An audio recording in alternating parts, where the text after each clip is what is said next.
Sa nakaraang video ay natapos tayo kung saan ay sinabihan ni Yeonjuka ang pinuno ng Violent Gale Hideout na isa ito sa mga tuta ng Dark Spectral Sect na nagawang makapasok sa kanilang bandit union, na agad naman itong pinasinungalingan at sinabi na nagsasabi ito ng totoo na hindi siya isa sa mga ito.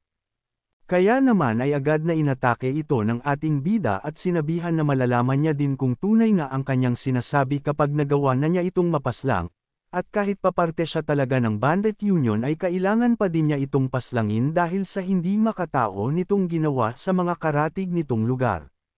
Nang matapos naman na bigyan ito ng kritikal na pag-atake ng ating bida, ay napasabi naman ang isa sa kanilang kasamahan na hindi maaaring nagawa niya nga ito, dahil sa nagawa nitong mapaslang ang isang 10-headed demon soldier gamit lamang ang isang pag-atake dito. At maging ang babae ay gulat na napapasabi na ang martial prowess ng isang ito ay talagang hindi alam kung hanggang saan ang hangganan.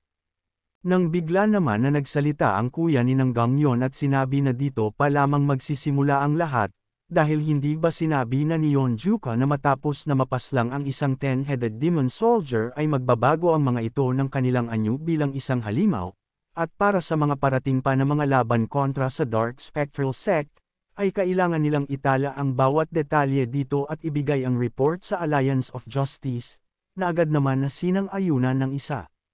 Nang bigla naman na may kung ano ang nangyayari sa katawan ng pinaslang ng ating bida, dahil sa biglaan na lamang itong nagbago ng kanyang anyo bilang isang mabangis na halimaw, upang mapasabi na lamang si Yeonjuka na mukhang ang mga ito ay iisang grupo lamang, dahil sa ang mga ito ay nagpapalabas ng kakaibang init gaya ng nakalaban niya noong nakaraan. Ngunit kaparehas naman ng isang ito ang una niyang nakalaban na halimaw na mayroong matigas na balat.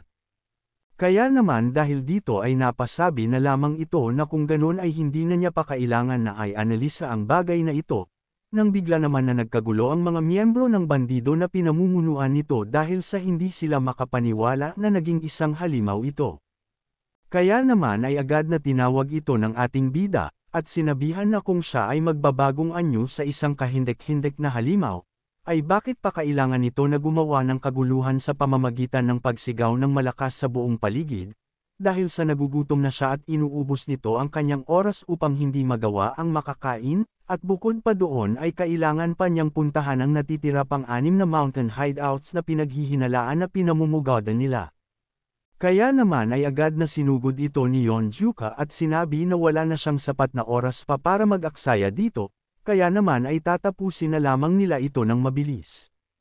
Sa Won'an Country naman sa headquarters ng Bandit Union, ay masayang tumatakbo ang anak nito at sinasabing nagpadala ng liham si Yeonjuka, kaya naman ay magmadali na silang tignan ito. Agad naman siyang sinabihan ng Shattering Heavens Demon Lord na kapag sila ay nasa kanilang hideout ay ang itawag nito sa kanya ay Head Hideout Leader, na agad naman itong sinang-ayunan at sinabihan na kahit ano pa man ay gusto na niyang makita ang nilalaman nito. Sa nangyari ay napasabi naman ito na mukhang alam na niya ang kung sino ang nais nitong makasama sa hinaharap base sa kanyang nakikita dito. Ngunit sinagot lamang siya ng dalaga na agad niyang dinala ang liham na ito dito imbis na basahin na niya agad ng siya na lamang ngunit ngayon ay mukhang sisermonan pa siya nito.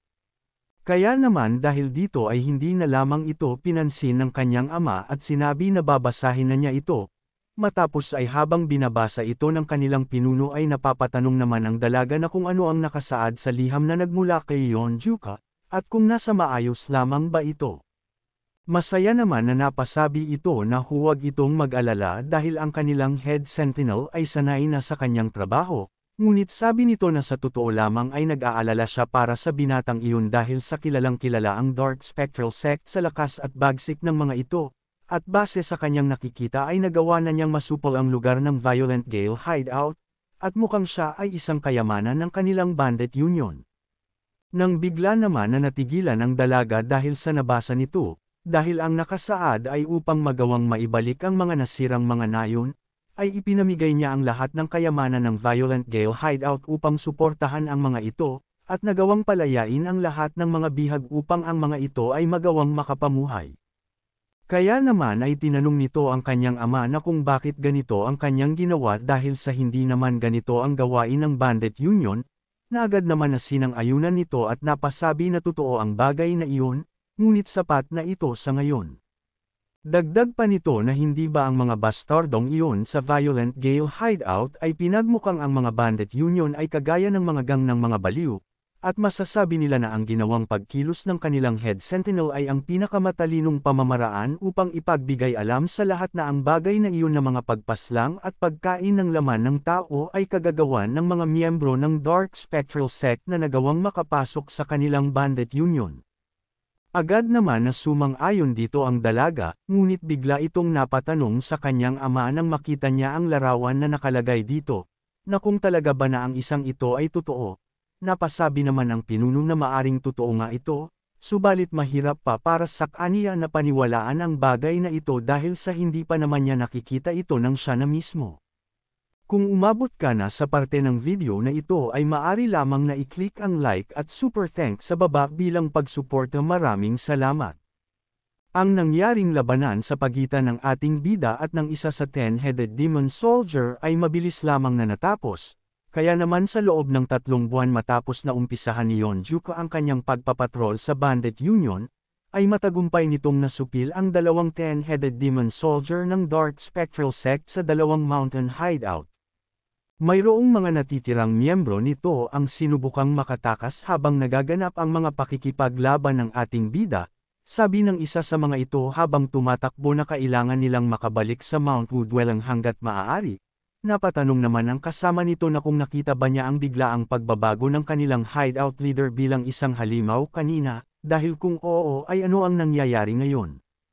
Napasabi naman ito na maging siya ay hindi din alam ang patungkol doon. Kaya naman ay kailangan na muna nilang may report ang bagay na iyon at itanong sa kanila kapag nagawa na nilang makarating. Nang bigla naman na nagpakita sa mga ito ang matandang si Shim Yanggak at sinabihan na mukhang nagtatago lamang sila na parang mga daga kanina at piniling tumakas sa gitna ng gabi, at gaya nga ito ng kanyang inaasahan para sa mga Dark Spectral Sect, ngunit sabi nito na magiging sakit lamang sa ulo kung sakaling magawang malaman agad ito ng kanilang sect ang patungkol sa pagkilos nila, kaya naman ay kailangan na niyang paslangin silang lahat dito. Kaya naman dahil dito ay sinabihan nito ang iba niyang mga kasamahan na maghanda para sa pakikipaglaban, dahil sa iisa lamang ang matandang ito at magagawa nilang mapabagsak siya. Ngunit madali lamang na nagawang linisin ito ni Yanggak, kaya naman ay dahil sa kanyang presensya, ay walang kahit na isa sa kanila ang nagawang makatakas at makaligtas. Dahil dito ay ang Dark Spectral Sect ay wala pang kaalam-alam patungkol sa pagkilos na ginagawa ng ating bida, ngunit hindi din magtatagal, ay isang insidente ang magaganap upang malaman ng mga ito ang patungkol dito. Sa isang lugar naman malapit sa Mount Jixian, sa isang burial grounds, ay kasalukuyang nakikipaglaban ang ating bida sa isang 10-headed demon ng Dark Spectral Sect. Kaya naman nang matapos nitong mapa-atris dahil sa pagsalag nito, ay galit nitong sinabihan ang ating bida na hindi ba sinabi na nito sa kanya na wala silang kahit na anong kaugnayan sa Bandit Union, kaya naman ay bakit ang head sentinel ng mga ito ay nakikialam sa bagay na ito.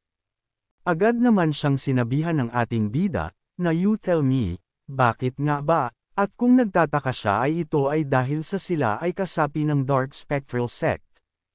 Napasabi naman ito na base sa ginawa nitong pag-atake sa kanila habang alam ang patungkol doon, ay kung hindi ba ito ang formal na pagdedeklara ng Bandit Union ng digmaan laban sa kanilang Dark Spectral Sect. Sinabihan naman siya ng ating bida na 2 mountain hideout na ang nagawa niyang mapatrolyahan, at ang mga miyembro nito na nagtatago sa kanilang Bandit Union ang gumagawa ng mga problema sa kanilang mga mountain hideout, kaya naman ay hindi ba sila ang unang kumalaban sa kanilang Bandit Union at hindi siya. Sinabihan naman nito si Yonjuka na kung hindi ba nito alam na mayroong iba-ibang mga ipinatutupad na batas ang mayroon sa kada sect division ng Dark Spectral Sect, at ang Vigorous Life Great Circle na kung saan siya nabibilang, ay walang kahit na anong relasyon sa kanilang Bandit Union. Natatawa naman na napasabi ang ating bida na bakit naman hindi, dahil sa kahit anong gawing paliwanag nito ay parte pa din siya ng Dark Spectral Sect. Kaya naman dahil dito ay sinabihan naman niya si Yonjuka na mukhang wala ng saysay ang kanilang gagawin pang mga pag-uusap, bukod pa doon ay nagawa na niyang galangin ito bilang siya ay ang head sentinel ng Bandit Union, ngunit anong lakas ng loob nitong pukawin ang galit ng dalawang sect division ng sabay, at ang kanyang kabastusan ay walang hangganan. Sabi pa nito na ang kanyang kumpiyansa ay mukhang umakyat na sa kanyang ulo matapos na magawang makapabagsak ng iilang 10-headed demon soldier, ngunit huwag nitong isipin na ang lahat sa mga ito ay magkakaparehas lamang ng lebel ng kakayahang tinataglay. Habang papasugod naman si Yonjuka ay sinabi nito na sa tingin niya na wala namang siyang pinagkaiba sa mga ito, ngunit kung magagawa niyang aliwin siya ay mas ikakatuwa niya ang bagay na iyon. Dahil sa sinabing ito naman ni Yonjuka ay galit na galit itong napasabi habang nagbibigay ng malakas na pag-atake sa papasugod na Yonjuka na kung ganon ay kailangan niyang turuan ito ng leksyon. Nang bigla naman itong nagtaka dahil sa biglaan na lamang na nawala ang ating bida sa kanyang harapan na kanina lamang ay papasugod sa kanya. Nang bigla naman siyang natigilan nang marinig niya ito mula sa kanyang likudan, kaya naman ay nang mapalingon siya dito ay nagtataka siyang napapatanong na kung kailan naman niya nagawang magtungo sa kanyang likudan, ngunit bigla naman siyang nakatikim ng malakas na pagsipa sa ating bida, at sa nangyari ay bigla naman na nagkaroon ng malakas na pagsabog mula sa kanyang kanotalsikan. Makalipas naman ng ilang sandali matapos nitong muling makatayo, ay pinuri naman nito ang ating bida at sinabi na mukhang tunay ngang may lakas itong ipagyayabang.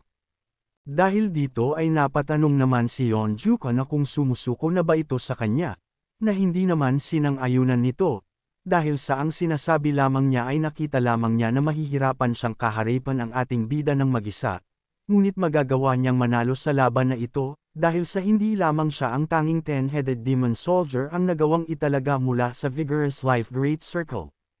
Napasabi naman ng ating bida na dalawa pala sila, at mukhang mas nakakairita para sa kanya kung sakaling sabay silang dalawa ang magbabago ng anyo bilang isang halimaw. Natatawa naman na napapasabi ang isa sa itaas na hindi nito naisip na ang memong blood killer na si Gok Ilgi ay mapupunta sa isang hindi magandang sitwasyon, matapos ay agad na din itong nagtungo sa kinaroroonan ng kasama nito. Sa nangyari ay nag-aalala naman na napapatanong si Yanggak na kung kailangan na ba nitong makisali sa ating bida, ngunit hindi naman niya sinang-ayunan ito, dahil sa tingin niya ay makakaya naman niyang mailigpit ang dalawang ito ng mag-isa. Agad naman siyang tinanong nang dumating na kung ano ang sinabi nito, dahil mukha yatang nagpapakita ito ng kay-abangan kahit na dalawang 10-headed demon soldier na ang nasa kanyang harapan, matapos ay agad itong nagpakilala at sinabi na siya ay si Saduyang, ang Dark Spirit Demon Slayer ay kanina pa sila pinagmamasdan, at namamangha siya sa mga pagkilos na ginawa nito. Nang bigla naman siyang tinanong ni Yonjuka na kung nagkita na ba sila noon sa kung saan, natatawa naman nitong sinabihan ang ating bida na huwag siya nitong patawanin dahil sa papaano naman sila magkikita, ngunit nang makita naman ito ng mabuti ang muka ng ating bida, ay bigla naman siyang natigilan, at napapatanong na kung ang bastardo ba na ito, ay ang baliw na binatang nakasagupan niya noon.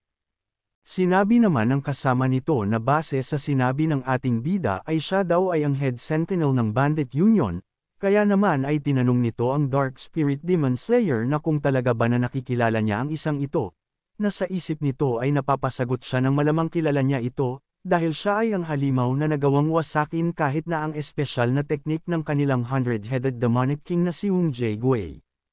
Sabi pa nito na hindi niya naisip na ang bastardong iyon ay magiging isang head sentinel, ngunit hindi nakatakataka pa ang bagay na iyon kung ikukonsidera ang kanyang martial prowess. Ngunit magiging mahirap para sa kanila ang kaharipan ito kahit pa na dalawa na silang 10-headed demon soldier ang nandito, kaya naman ay napapatanong siya na kung ano na ang gagawin niya sa sitwasyon na ito. Nang bigla naman silang natigilan dahil sa may kung sino ang dumating at tinatanong ang dalawa na kung ano ang nangyayari sa lugar na ito, sabi pa ng isa na mukhang nasa hindi sila magandang sitwasyon kahit na dalawang 10-headed soldier na ang nandito, at tinanong ang mga ito kung tama ba siya nang nakikita sa sitwasyon nila. Sa nangyari ay natuwa naman dito ang Dark Spirit Demon Slayer dahil sa kilala niya ang boses na iyon, at ang mga ito ay ang Black-White Twin Demons. Agad naman na napasabi ang isa na wala siyang paki-alam sa bagay na ito, kaya naman ay inutusan nito ang kasama niya na siya na ang bahala para dito, na masaya naman nitong sinang-ayunan at sinabi na babalik siya agad. Nagulat naman dito si Yanggak dahil sa narinig na niya ang pangalang Black White Twin Demons, dahil ito ay ang titulo ng dating mga kilalang mga master ng Chaos Sect, at minsan pa ay tinawag ang mga ito bilang ang Five Demon Kings, at sila ay katumbas ng free heroes ng Bandit Union pagdating sa kanilang mga lakas, at ang dalawang ito ay usap-usapang hindi matatalo kapag sila ay magkasama, at hindi nito naisip na sila ay magiging parte ng Dark Spectral Sect. Sa nakikitang ito naman ng ating bida na pagdating ng dalawa pa, ay tahimik itong napapasabi sa kanyang isip na mukhang ang kaharipan ng apat na ito ay medyo mahirap. Kaya naman kung gusto mo na masubaybayan ang ating kwento ay i-open mo lang ang notification bell pagkatapos mo na mag-subscribe.